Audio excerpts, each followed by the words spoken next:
A nossa equipe do Portal Eletrônico se encontra aqui na cidade de Itabaiana, estado da Paraíba, com a primeira-dama e secretária de Ação Social do município, Fabiana. Fabiana, que está acontecendo aqui no momento um recadastramento, uma distribuição também de algo social, é um dos trabalhos sociais que vocês costumeiramente vêm fazendo. E em que consiste hoje esse trabalho aqui na Secretaria de Ação Social? Bem, Valmir, estamos hoje aqui com parceria com o governo do estado, fazendo o recadastramento da FUBA, certo? Estamos em parceria a prefeitura com o governo, recadastrando em torno de 581 famílias. Sinara, o que vem ser a FUBA? Gostaria que você detalhasse para todo o pessoal aqui na cidade, do estado da Paraíba e também para todos que assistem o Portal Eletrônico. Boa tarde. O FUBA é o seguinte: nós temos o programa Leite da Paraíba, que é um programa que abastece todos os municípios da Paraíba, os 223.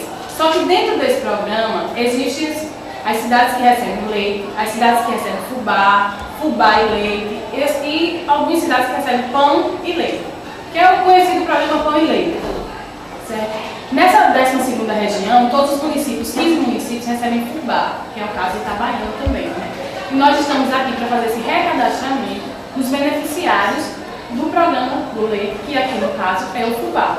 Como a Fabiana disse, são 581 beneficiários, e nós estamos fazendo esse recadastramento, fazendo essa unificação, essa atualização dos dados desses beneficiários, unificando com o programa com Bolsa Família, que introduz no CAD único também essas famílias. São famílias que estão em vulnerabilidade, famílias com baixa renda.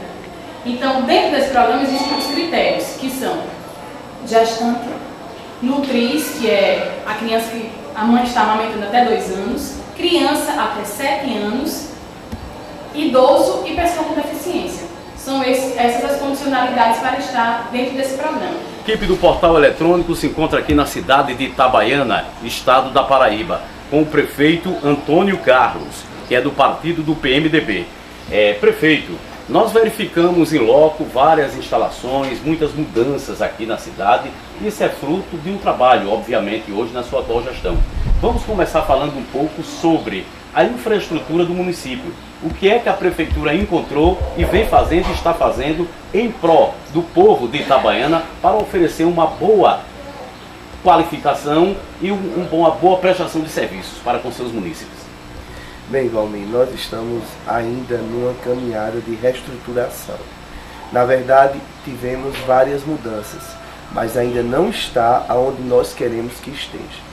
Diante de todas as dificuldades que nós encontramos, foi um período de reestruturação. Ainda está acontecendo isso, tanto na parte da infraestrutura, como você mesmo tocou agora, tivemos já alguns pontos feitos, e só agora, após 2 anos, com muita dificuldade, nós tivemos ainda que agir perante ao CALC do município.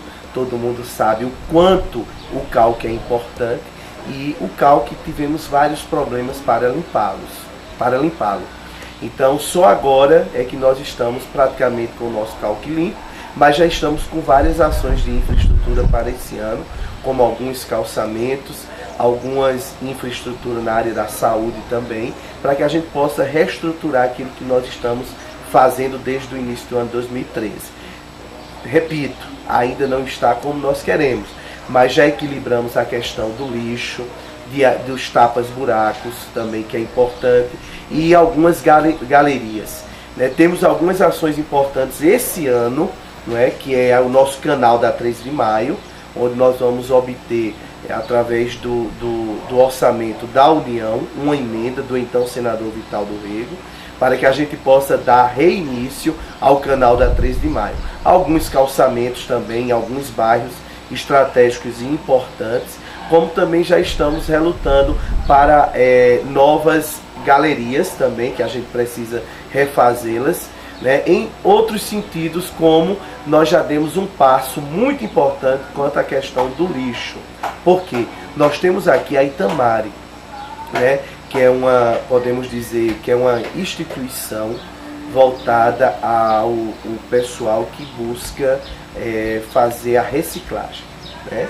Então, é uma cooperativa onde nós temos 11 famílias que nós tiramos praticamente do lixão, né, através em parceria com o governo do estado da Paraíba, através do projeto Cooperar, construímos, o município doou o terreno e com os recursos junto ao Cooperar, nós construímos o prédio, conseguimos comprar um caminhão, as máquinas de imprensa e já estamos trabalhando na parte de reciclagem.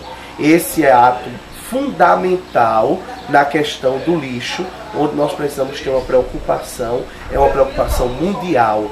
E diante dessa preocupação nós já tivemos essas ações, que são ações, vamos dizer, que tendem, né, a médio e longo prazo, né, ter um custo-benefício muito grande para o município. Dentre outras ações também. Mas de imediato nós estamos fazendo algumas pontuações em cima da infraestrutura, como você mesmo salientou. Prefeito Antônio Carlos, e na educação? Eu me refiro a uma boa merenda escolar de qualidade, a uma boa frota de transporte escolar, a valorização do magistério e o piso nacional. A atual administração vem conseguindo manter isso rigorosamente em dia aqui no município? Valmir, isso foi um grande desafio, porque nós encontramos uma prefeitura onde os salários estavam atrasados, o professor não tinha piso nacional, a merenda praticamente não existia nas escolas e o transporte sucateado. O que é que aconteceu? Nós trabalhamos, quando entramos, inicialmente na questão da autoestima do professor. Regularizamos o piso nacional do professor diante de uma estrutura, de uma infraestrutura da educação péssima.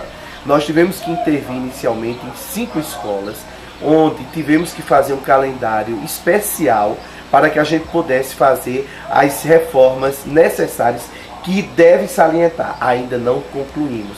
E vou explicar por quê. O que é que aconteceu? Com o piso nacional instituído, nós tínhamos um Fundeb pífido. Por quê? Eu já fui prefeito aqui do município na gestão de 97 a 2000. Quando saímos, deixamos 4.000 alunos. Encontrei com menos de 1.000 alunos na rede municipal. E você, para que a gente possa trabalhar uma credibilidade junto aos pais, para que esses alunos voltem, nós já conseguimos ultrapassar, durante esses 2 anos, a casa de 2.000 alunos, que para a gente já é uma grande vitória. Por quê? Porque nós ainda não temos, vamos dizer, talvez ainda nós não temos a atratividade, podemos dizer, que outros municípios têm, porque conseguiram respeitar parte da educação, ou um todo da educação. Itabaiana, infelizmente, não teve essa sorte. Mas nós já trabalhamos na merenda. O ano de 2013 foi um ano muito difícil referente à questão da merenda, onde nós não tínhamos a prestação de conta do ano de 2010, 2011, 2012, isso nos prejudicou, tivemos que ir em busca de documentação, fazer prestação de conta, enfim, foi um ano muito difícil, mas conseguimos resgatar a qualidade da nossa merenda. Hoje a merenda é uma merenda de qualidade, onde os nossos alunos são bem atendidos, né, nesse quadro também. Na questão do transporte escolar, em 2 anos adquirimos 4 ônibus e agora já está vindo o 5º ônibus, onde a gente pode hoje dizer que temos uma qualidade ainda a ser aperfeiçoada, podemos dizer, quanto à questão do transporte, mas já melhoramos muito, muito mesmo. Sendo que tanto os ônibus amarelinhos, que podemos dizer, como as linhas dos transportes escolares contratados. Já fizemos uma qualificação nesse sentido, ampliamos as linhas